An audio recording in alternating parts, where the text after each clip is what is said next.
Hi guys, good morning. Welcome back to my video. അപ്പോൾ ഇന്ന് കുറച്ചധികം പ്രൊഡക്റ്റീവായിട്ടുള്ള കാര്യങ്ങൾ ചെയ്യുന്നൊരു വ്ളോഗാണ് കേട്ടോ. അപ്പം ഞാൻ വിചാരിച്ചു എന്തായാലും വീഡിയോ എടുക്കാമെന്നുള്ളത്.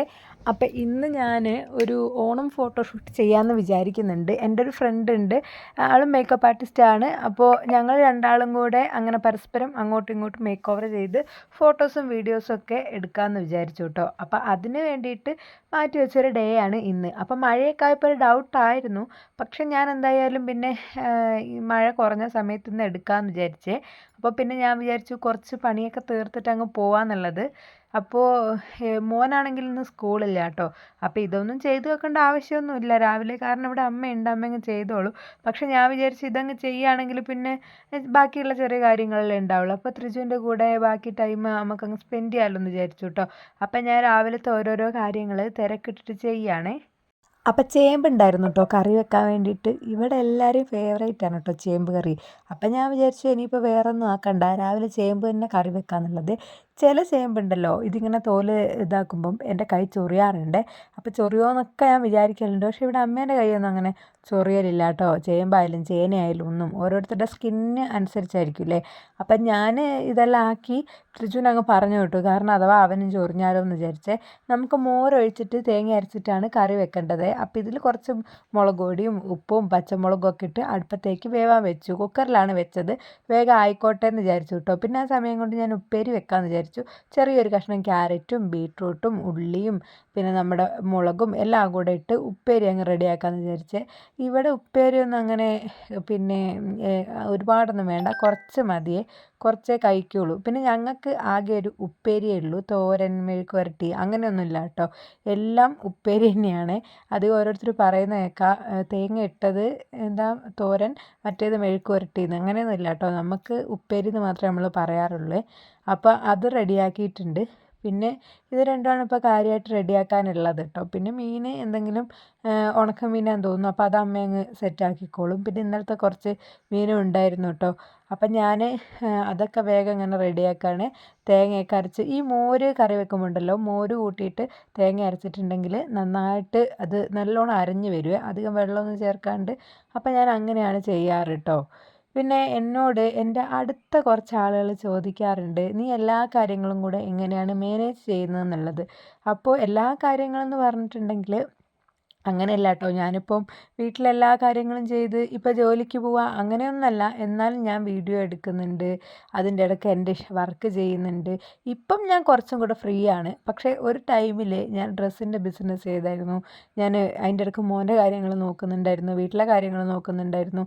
ഞാൻ പഠിച്ച ഇൻസ്റ്റിറ്റ്യൂട്ടിൽ അവിടെ ട്രെയിനിങ്ങിന് പോകുന്നുണ്ടായിരുന്നു. അപ്പോൾ അങ്ങനെയൊക്കെയാണ് കാര്യങ്ങൾ. അതിൻ്റെ ഇടയ്ക്ക് ഞാൻ ഫുഡൊക്കെ കഴിച്ചിട്ടുണ്ടായിരുന്നു കേട്ടോ. പിന്നെ മേക്കപ്പ് ഒന്നും ചെയ്തില്ല, കാരണം എന്താണെന്ന് വെച്ചിട്ടുണ്ടെങ്കിൽ നമുക്ക് ഓൾറെഡി അവിടുന്ന് മേക്കപ്പ് ചെയ്യാനുള്ളതല്ലേ. അങ്ങനെ എല്ലാ ഐറ്റംസും കൂട്ടി ഫുഡൊക്കെ കഴിച്ച് ഞാൻ നേരെ മേക്കപ്പ് ചെയ്യാൻ വേണ്ടിയിട്ട് ആളെ വീട്ടിലേക്ക് പോയി കേട്ടോ. അപ്പോൾ ശരണ്യ എന്നാണ് എൻ്റെ ഫ്രണ്ടിൻ്റെ പേര്.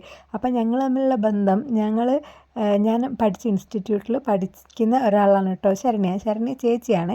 അപ്പോൾ ചേച്ചി, ഞാൻ ഒരു 3 മാസം അവിടെ ട്രെയിനിങ്ങിന് പോയിട്ടുണ്ടായിരുന്നു. അപ്പം ഞാൻ ടീച്ചിങ് ആയിരുന്നു, അപ്പോൾ ഇവരെയൊക്കെ ടീച്ച് ചെയ്തിട്ടുണ്ടായിരുന്നു. അങ്ങനെയാണ് നമ്മൾ തമ്മിൽ പരിചയപ്പെട്ടത്. പിന്നെ ഇപ്പം നല്ല കമ്പനിയായി കേട്ടോ. അപ്പോൾ അങ്ങനെയൊക്കെ അവിടെ എത്തിയപ്പോൾ തന്നെ ചായയും കാര്യങ്ങളൊക്കെ സെറ്റാക്കി വെച്ചിട്ടുണ്ടായിരുന്നു. അത് കുടിച്ചിട്ട് മേക്കപ്പ് തുടങ്ങിയാൽ മതി എന്ന് പറഞ്ഞ് നിർബന്ധിച്ചിട്ട് പിന്നെ അതൊക്കെ കുടിച്ചിട്ടാണ് മേക്കപ്പൊക്കെ തുടങ്ങിയത്. ഫസ്റ്റ് തന്നെ എന്നെ ചെയ്യാൻ പറഞ്ഞു, കാരണം ഒരുങ്ങി കഴിഞ്ഞാൽ ചേച്ചിക്ക് ബുദ്ധിമുട്ടാണ്. അപ്പോൾ ഫസ്റ്റ് എന്നെ ചെയ്യാൻ വിചാരിച്ചു. അപ്പോൾ ഞാൻ അങ്ങ് ഇരുന്ന് കൊടുത്തു കേട്ടോ. ആദ്യം തന്നെ മൈലാഞ്ചി വാങ്ങിയിട്ടുണ്ടായിരുന്നു. ഞാൻ ഓണം ഷൂട്ടല്ലേ, കയ്യിൽ താമരയൊക്കെ വരയ്ക്കാമെന്ന് വിചാരിച്ച് മൈലാഞ്ചി ഇടാൻ വേണ്ടി ഇരുന്നത് ഞാൻ. അങ്ങനെ മൈലാഞ്ചിയൊക്കെ നല്ല സെറ്റപ്പായിട്ട് തന്നെ ഇട്ടിട്ടുണ്ടായിരുന്നു കേട്ടോ. പിന്നെ മൈലാഞ്ചി ജസ്റ്റ് എനിക്ക് ഞാൻ എൻ്റെതായ രീതിയിൽ അങ്ങ് ഇട്ടു. അത് കഴിഞ്ഞപ്പോഴത്തേക്കും മേക്കപ്പൊക്കെ കഴിഞ്ഞിട്ടുണ്ടായിരുന്നു. മേക്കപ്പിനെ പറ്റി ഡീറ്റെയിൽ ആയിട്ട് ഞാനിപ്പോൾ ഈ ഒരു വീഡിയോ പറയുന്നില്ല. ഞാൻ ഒരുപാട് ഇട്ടിട്ടുണ്ട് കേട്ടോ മേക്കപ്പിനെ പറ്റിയൊക്കെ ഡീറ്റെയിൽ ആയിട്ട് പറഞ്ഞിട്ട്. അപ്പോൾ ഞാൻ സാരി ഉടുക്കാനായിരുന്നു പ്ലാൻ ചെയ്ത്. അപ്പോൾ ചേച്ചീൻ്റെ ധാവണി ഉടുത്ത് നോക്കുന്നുണ്ട്, അങ്ങനെ അതും എടുത്ത്. പിന്നെ ഹെയർ പൊതുവേ എല്ലാ ബ്രൈഡ്സിനും ഞാൻ നല്ല രീതിയിൽ പറയുന്നൊരു കാര്യം, നല്ലോണം ഷാമ്പു ചെയ്യണം, അല്ലെങ്കിൽ നമുക്ക് ക്രിമ്പൊന്നും മര്യാദയ്ക്ക് കിട്ടൂലെന്ന്. പക്ഷെ ഞാനുണ്ടല്ലോ ഷാമ്പു ഇടാത്തതുകൊണ്ട് എനിക്കിവിടെ ഹെയർ മര്യാദയ്ക്ക് എൻ്റെ ചെയ്യാൻ പറ്റിയില്ല ചേച്ചിക്ക്. അപ്പം നമ്മൾ സിമ്പിളായിട്ട് ചെയ്താൽ എന്താണെന്ന് വെച്ചാൽ, എനിക്ക് മൈഗ്രെയിൻ ആയതുകൊണ്ട് ഷാമ്പു ഒക്കെ ഇട്ട് കുളിച്ചാൽ എനിക്ക് പിന്നെ ഭയങ്കര പ്രശ്നമായിരിക്കും കേട്ടോ. അപ്പോൾ ഞാൻ ഷാമ്പു ഒന്നും ഇട്ടില്ലേ. അപ്പോൾ അതങ്ങനെയൊക്കെ. അത് കഴിഞ്ഞ് ചേച്ചീനെയും ഞാൻ മേക്കപ്പ് ചെയ്തു. രണ്ടാൾക്കും അങ്ങോട്ടും ഇങ്ങോട്ടുമൊക്കെ നല്ല രീതിയിൽ ഇഷ്ടമായി കേട്ടോ. പിന്നെ ചേച്ചീൻ്റെ അനിയത്തി വന്നിരുന്നു അത് കഴിഞ്ഞിട്ട്. അപ്പോൾ അനിയത്തിക്ക് നന്നായിട്ട് ഇഷ്ടമായി മേക്കപ്പൊക്കെ. അപ്പോഴത്തേക്ക് പിന്നെ ഇവർക്ക് ഒരു കാറ്ററിംഗ് സർവീസ് ഉണ്ട് കേട്ടോ. അപ്പോൾ അവിടുന്ന് ഫുഡും കാര്യങ്ങളൊക്കെ എടുത്തുകൊണ്ടുവന്ന് ബിരിയാണി, നല്ല അടിപൊളി ബിരിയാണി ആയിരുന്നു. അപ്പോൾ അതൊക്കെ ഞാൻ കഴിച്ചിട്ടാണ് ഞങ്ങളിനി ഫോണിൽ തന്നെയാണ് ഷൂട്ട് എടുക്കാൻ പോകുന്നത്. അപ്പോൾ എൻ്റെ ഹസ്ബൻഡാണ് കേട്ടോ കൂടെ വരുന്നത്. പിന്നെ എല്ലാ കാര്യത്തിലും എന്നെ ഏറ്റവും കൂടുതൽ സപ്പോർട്ട് ചെയ്യുന്ന ഒരാളാണ്. അതിപ്പോൾ ഫോട്ടോസ് എടുത്തു തരാനാണെങ്കിലും, പിന്നെ തുടക്കത്തിലേ ഞാനിങ്ങനെ പ്രാക്ടീസിന് പോകുമ്പോൾ എൻ്റെ കൂടെ വരാൻ, ഓരോ സ്ഥലത്താക്കാൻ, അങ്ങനെ എല്ലാത്തിനും ഭയങ്കര സപ്പോർട്ടാണ് കേട്ടോ. അപ്പോൾ ഞങ്ങൾ ഗ്രീൻ വാലി പോകുന്ന പറഞ്ഞാൽ അവിടെ നിന്നാണ് ഫോട്ടോസും വീഡിയോസൊക്കെ എടുത്ത്. അപ്പം നമുക്ക് കുഴപ്പമില്ലാത്ത രീതിയിൽ ഫോട്ടോസും വീഡിയോസൊക്കെ കിട്ടിയിട്ടുണ്ട്. ഹസ്ബൻഡിൻ്റെയും ശരണേച്ചിൻ്റെയും ഫോണിലാണ് ഫോട്ടോസും വീഡിയോസൊക്കെ എടുത്തത് കേട്ടോ. നല്ല ക്ലാരിറ്റി തന്നെ കിട്ടിയിട്ടുണ്ട്. പക്ഷെ നമുക്ക് ക്യാമറേൻ്റെ ക്ലാരിറ്റി ഒരിക്കലും കിട്ടൂലല്ലോ. എന്നാൽ അവർ രണ്ടുപേരുടെയും ഫോൺ നല്ല ക്ലാരിറ്റി ഉണ്ട്. അതുകൊണ്ട് തന്നെ കുഴപ്പമില്ലായിരുന്നു കേട്ടോ. പിന്നെ ഹസ്ബൻഡാണ് എല്ലാ ഫോട്ടോസും വീഡിയോസും എടുത്തു തന്നത്. ഞങ്ങളും മാറി മാറി എടുക്കുന്നുണ്ടെങ്കിലും കൂടുതലും എല്ലാം ഹസ്ബൻഡാണ് ഞങ്ങൾക്ക് പോസൊക്കെ പറഞ്ഞു തന്ന് നല്ല ക്ഷമയോടുകൂടി അരമണിക്കൂർ എന്ന് പറഞ്ഞ് പോയിട്ട് ഒരു 1.5 മണിക്കൂർ ഞങ്ങൾക്ക് അവിടുന്ന് ഫോട്ടോസും വീഡിയോസൊക്കെ എടുത്ത് തന്നിട്ടുണ്ട് കേട്ടോ. പിന്നെ ക്യാമറയിൽ ഷൂട്ട് ചെയ്യണമെന്നൊക്കെ എനിക്ക് ആഗ്രഹമുണ്ട്. അപ്പോൾ അതൊക്കെ നമുക്ക് വഴിയേ നടക്കുമായിരിക്കും അല്ലേ. അപ്പം ഇപ്പം ഞാൻ തൽക്കാലം ഈ ഒരു ഫോണിൽ തന്നെ ഷൂട്ട് ചെയ്യാമെന്ന് വിചാരിച്ചേ. അങ്ങനെയൊക്കെ. അപ്പോൾ നമ്മൾ കുറേ നേരം ഫോട്ടോസും വീഡിയോസും ഒക്കെ എടുത്ത് എല്ലാം ഓക്കെ ആണെന്ന് ഒക്കെ നോക്കിയതിന് ശേഷമാണ് വീട്ടിലേക്ക് പോയത്. അപ്പോൾ വീട്ടിലാണെങ്കിൽ ത്രിജൂട്ടൻ എന്നെ വെയിറ്റ് ചെയ്തിരിക്കുന്നുണ്ടായിരുന്നു കേട്ടോ. ഇന്നത്തെ വിശേഷങ്ങൾ ഇത്രയൊക്കെ ഉള്ളൂ. അപ്പോൾ എടുത്ത ഫോട്ടോസ് ഞാനിതിൽ ആഡ് ചെയ്യാം. നിങ്ങൾക്ക് ഇഷ്ടമായിട്ടുണ്ടെങ്കിൽ കമൻറ്റ് ചെയ്യണേ.